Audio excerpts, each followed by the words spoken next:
क्या होगा यदि मैं आपसे कहूं कि जिस सत्य की खोज में आप वर्षों से भटक रहे हैं, वह इस समय, इसी क्षण आपके भीतर मौन होकर आपका इंतजार कर रहा है? यदि मैं कहूं कि जिस शांति को पाने के लिए आपने परिस्थितियां बदली, लोगों को बदला, स्थान बदले, आदतें बदली, वह कभी बाहर थी ही नहीं, और यदि अभी इसी क्षण, केवल कुछ क्षणों के लिए आप अपने विचारों से हटकर स्वयं को देख लें, तो संभव है कि आपकी पूरी जीवन दृष्टि बदल जाए।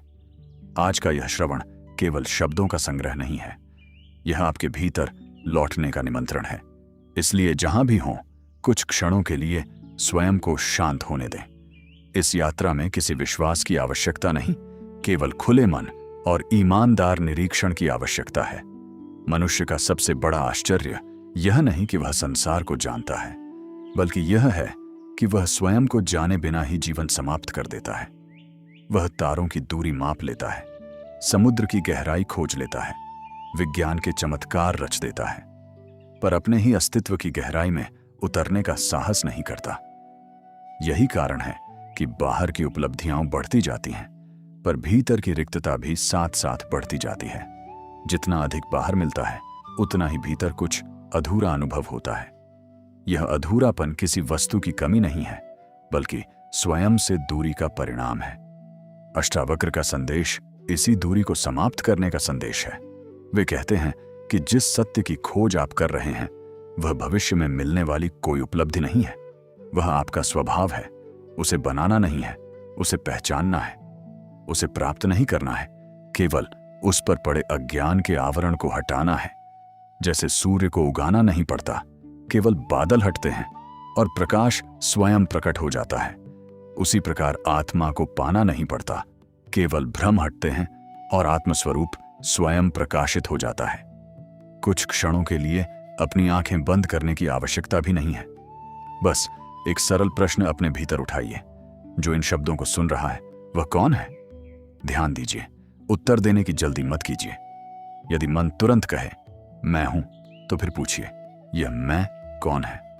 क्या यह शरीर है? यदि शरीर ही मैं हूं, तो बचपन का शरीर कहां गया? किशोरावस्था का शरीर कहां गया? वर्षों पहले की प्रत्येक कोशिका बदल चुकी है, फिर भी मैं होने का अनुभव नहीं बदला। यदि शरीर बदल गया और मैं बना रहा, तो क्या मैं केवल शरीर हो सकता हूं? फिर मन की ओर देखिए, विचार आते हैं और चले जाते हैं। कभी प्रसन्नता आती है, कभी उदासी, कभी क्रोध उठता है, कभी प्रेम, कभी आशा जन्म लेती है, कभी निराशा। यदि विचार बदलते रहते हैं और आप उन परिवर्तनों को जानते रहते हैं, तो क्या आप विचार हो सकते हैं? जो बदलता है वह देखने वाला नहीं हो सकता। देखने वाला तो वही है जो परिवर्तन को देख रहा है। यहीं से आत्मबोध की यात्रा प्रारंभ होती है। यह यात्रा कहीं जाने की यात्रा नहीं है, यह स्वयं के भीतर लौटने की यात्रा है। संसार ने आपको हमेशा बाहर देखने की आदत सिखाई है। सफलता बाहर है, सम्मान बाहर है, प्रेम बाहर है, सुरक्षा बाहर है। धीरे धीरे मन यह मान बैठता है कि आनंद भी बाहर ही मिलेगा। पर जितना बाहर दौड़ता है, उतनी ही भीतर की प्यास बढ़ती जाती है, क्योंकि बाहर की हर उपलब्धि समय के अधीन है। जो समय के अधीन है, वह स्थायी संतोष नहीं दे सकता। अष्टावक्र हमें अत्यंत साहसिक सत्य बताते हैं। आप वही नहीं हैं जिसे संसार देखता है। संसार आपके शरीर को देखता है, आपका नाम जानता है, आपका परिचय जानता है, आपकी भूमिका जानता है, पर आत्मा इन सबसे परे है। वह न नाम है, न पहचान है, न सफलता है, न असफलता। वह केवल शुद्ध साक्षी है जो सब कुछ देखता है, पर स्वयं किसी से बंधता नहीं। कल्पना कीजिए कि आकाश में बादल आते जाते रहते हैं, कभी काले, कभी सफेद, कभी वर्षा से भरे, कभी बिल्कुल हल्के। पर क्या आकाश कभी भीगता है? क्या बादलों के आने जाने से आकाश छोटा या बड़ा हो जाता है? नहीं, आकाश सदा वैसा ही रहता है। उसी प्रकार आपके भीतर भी एक आकाश है, चेतना का आकाश। विचार उसके बादल हैं, भावनाएं उसके बादल हैं, परिस्थितियां उसके बादल हैं, लेकिन आप बादल नहीं हैं। आप वह असीम आकाश हैं जिसमें सब कुछ घटित हो रहा है। जीवन की अधिकांश पीड़ा इसलिए नहीं है कि दुख आते हैं, पीड़ा इसलिए है क्योंकि हम स्वयं को उन्हीं दुखों के साथ जोड़ लेते हैं। हम कहते हैं मैं दुखी हूं, जबकि अधिक सत्य यह होगा दुख का अनुभव हो रहा है। दोनों वाक्यों में बहुत बड़ा अंतर है। पहले वाक्य में पहचान दुख से जुड़ गई, दूसरे वाक्य में देखने वाला जाग गया। इसी जागरण को अष्टावक्र बार बार स्मरण कराते हैं। वे किसी कठिन साधना का आग्रह नहीं करते। वे कहते हैं, देखिए, केवल देखिए, बिना निर्णय के देखिए, बिना विरोध के देखिए, बिना पकड़ने और छोड़ने की इच्छा के देखिए। क्योंकि जो देखने की कला सीख लेता है वह धीरे धीरे देखने वाले को भी पहचान लेता है, और जब देखने वाला स्वयं को पहचान लेता है तब जीवन बदलता नहीं, जीवन को देखने का दृष्टिकोण बदल जाता है। वही संसार रहता है, वही लोग रहते हैं, वही परिस्थितियां रहती हैं, पर भीतर एक ऐसी शांति जन्म लेती है जिसे कोई छीन नहीं सकता। इसीलिए अभी इसी क्षण स्वयं से एक छोटा सा प्रयोग कीजिए। अपने भीतर उठते अगले विचार की प्रतीक्षा कीजिए।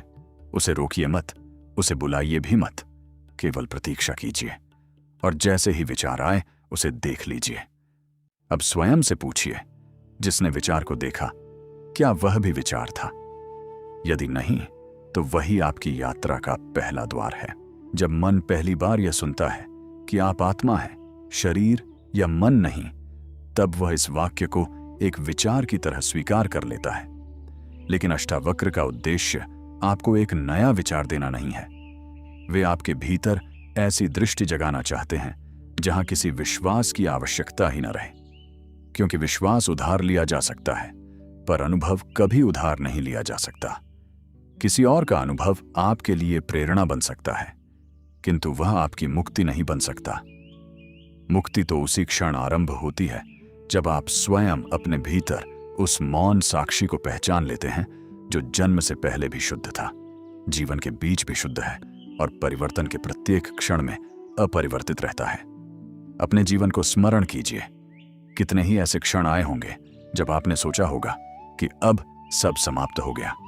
कोई संबंध टूट गया, कोई अपना दूर चला गया, कोई सपना बिखर गया, कोई अपमान मिला, कोई असफलता मिली।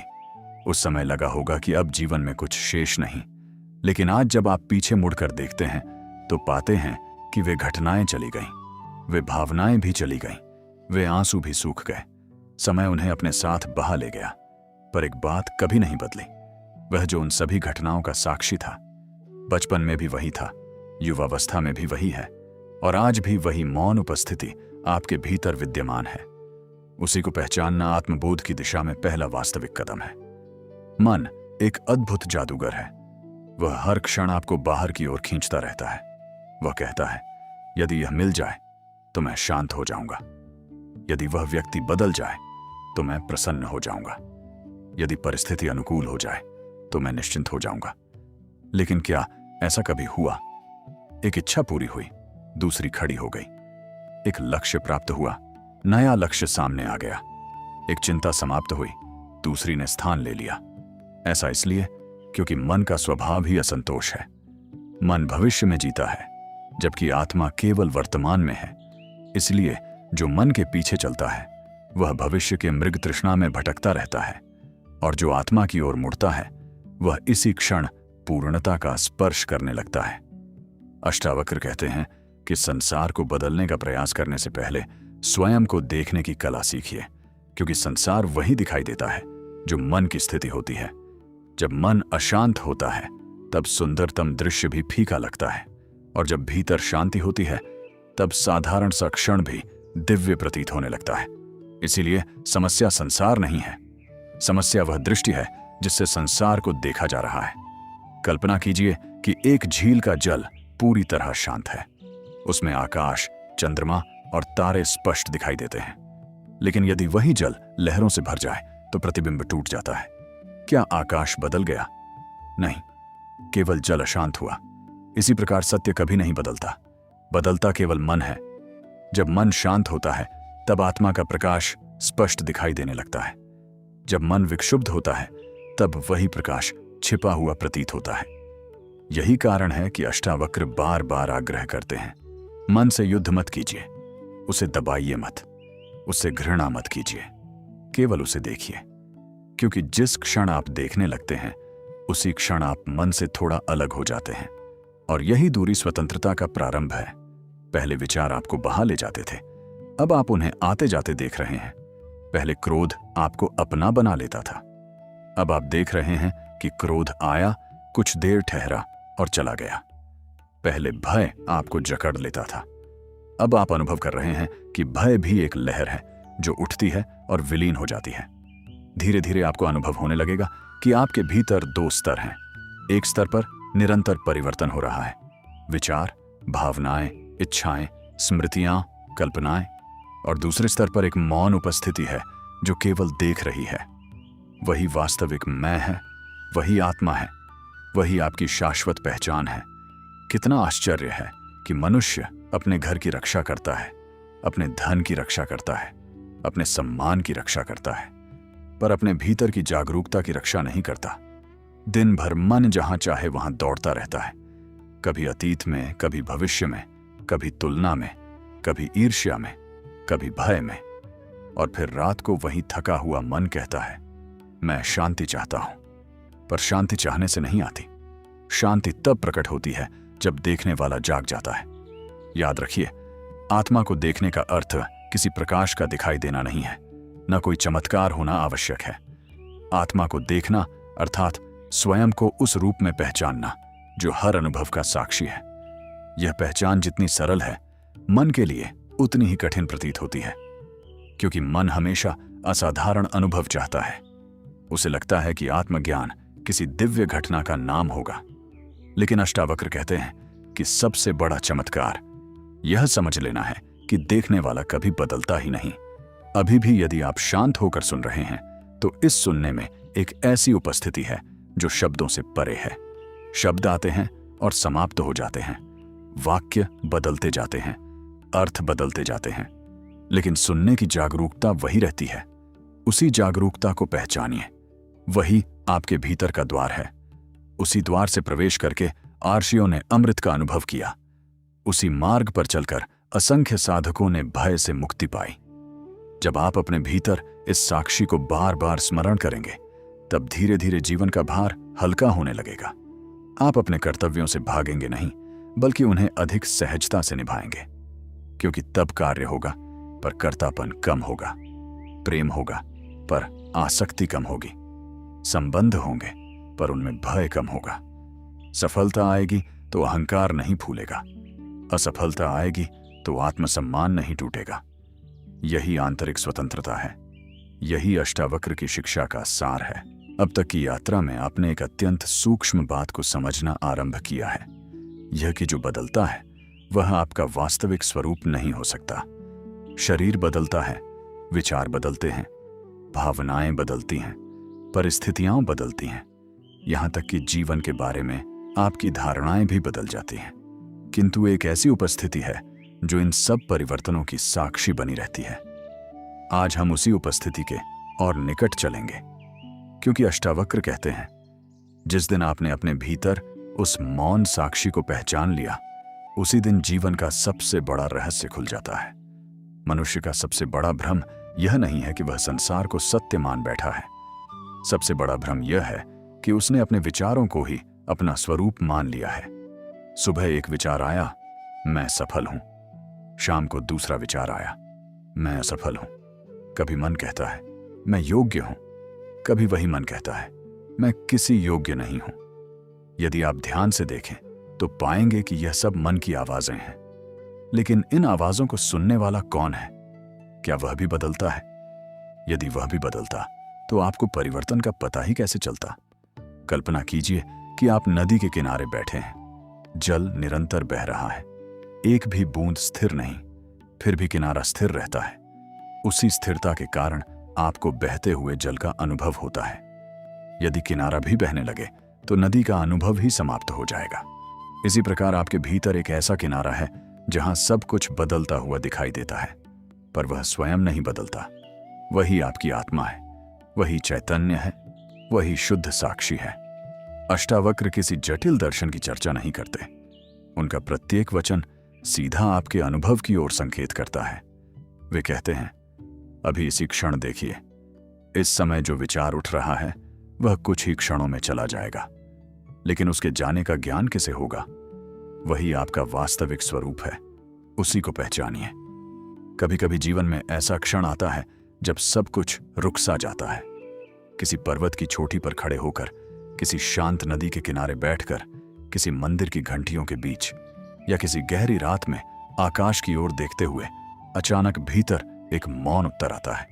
कुछ क्षणों के लिए मन शांत हो जाता है। उन क्षणों में ऐसा लगता है मानो समय रुक गया हो। क्या आपने कभी ऐसा अनुभव किया है? यदि किया है तो स्मरण कीजिए कि उस मौन को किसी ने बनाया नहीं था, वह पहले से था। केवल मन कुछ देर के लिए हट गया था। यही कारण है कि अष्टावक्र बार बार कहते हैं, आत्मा को प्राप्त नहीं करना है, केवल मन के साथ बनी हुई गलत पहचान को छोड़ना है। जैसे कोई व्यक्ति स्वप्न में स्वयं को गरीब देखे और जागने पर जान जाए कि वह तो सदैव सुरक्षित था, उसी प्रकार आत्मबोध में मनुष्य जानता है कि वह कभी बंधा ही नहीं था। बंधन केवल अज्ञान का था। लेकिन मन तुरंत प्रश्न करता है, यदि मैं आत्मा हूं तो मुझे दुख क्यों होता है? यदि मैं शुद्ध चैतन्य हूं तो भय क्यों आता है? इसका उत्तर अत्यंत सरल है। आकाश में बादल आने से आकाश गीला नहीं होता। बादलों का प्रभाव केवल देखने वाले को दिखाई देता है। उसी प्रकार भय, क्रोध, लोभ और मोह मन के स्तर पर उठते हैं। आत्मा पर उनका कोई प्रभाव नहीं पड़ता। परंतु जब आप स्वयं को मन मान लेते हैं, तब वही भावनाएं आपकी पहचान बन जाती हैं। यही पहचान दुख का मूल है। आप कहते हैं, मैं क्रोधित हूं, जबकि सत्य यह है कि क्रोध का अनुभव हो रहा है। आप कहते हैं, मैं भयभीत हूं, जबकि सत्य यह है कि भय उपस्थित है और मैं उसे देख रहा हूं। यह अंतर सुनने में छोटा लगता है, लेकिन जीवन को भीतर से बदल देता है, क्योंकि जैसे ही देखने वाला जागता है, भावनाएं अपना अधिकार खोने लगती हैं। अष्टावक्र की शिक्षा हमें भागने की नहीं, जागने की शिक्षा देती है। संसार छोड़ने की आवश्यकता नहीं है, घर छोड़ने की आवश्यकता नहीं है, संबंध तोड़ने की आवश्यकता नहीं है। केवल उस अज्ञान को छोड़ना है जो आपको हर क्षण बदलती हुई वस्तुओं से बांध देता है। जब यह बंधन ढीला पड़ने लगता है, तब जीवन सहज होने लगता है। तब प्रेम में स्वामित्व नहीं रहता, सेवा में अहंकार नहीं रहता, कर्म में तनाव नहीं रहता, मौन में कोई प्रयास नहीं रहता। आज एक छोटा सा अभ्यास अपने भीतर कीजिए। कुछ क्षणों के लिए अपनी श्वास को देखिए। उसे बदलने का प्रयास मत कीजिए। केवल देखिए कि श्वास भीतर जा रही है, फिर बाहर आ रही है। अब पूछिए, श्वास को कौन देख रहा है? श्वास बदल रही है, पर देखने वाला नहीं बदल रहा। अब शरीर में होने वाली किसी अनुभूति को देखिए। शायद हाथों में हल्की गर्मी हो, चेहरे पर हवा का स्पर्श हो, या हृदय की धड़कन का अनुभव हो। यह सब बदल रहा है, लेकिन जो जान रहा है वह शांत है। यही शांत उपस्थिति आपका वास्तविक घर है।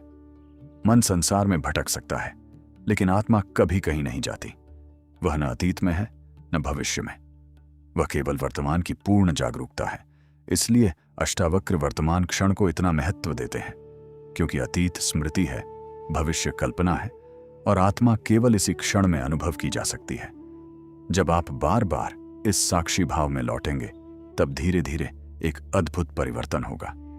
पहले जहां हर छोटी बात आपको विचलित कर देती थी, अब वही बातें आती जाती रहेंगी, पर भीतर की शांति बनी रहेगी। पहले जहां प्रशंसा से अहंकार बढ़ता था और आलोचना से मन टूट जाता था, अब दोनों केवल घटनाएं बन जाएंगी, क्योंकि जिसने स्वयं को जान लिया, उसकी पहचान अब दूसरों की राय पर आधारित नहीं रहती। याद रखिए, आत्मा को देखने का अर्थ आंखों से कोई दृश्य देखना नहीं है। आत्मा को देखने का अर्थ है उस मौन, जागरूक उपस्थिति में विश्राम करना, जो हर अनुभव के पीछे सदैव विद्यमान है। यह कोई भविष्य की उपलब्धि नहीं, बल्कि इसी क्षण उपलब्ध सत्य है। केवल ध्यान बाहर से भीतर की ओर मुड़ना चाहिए।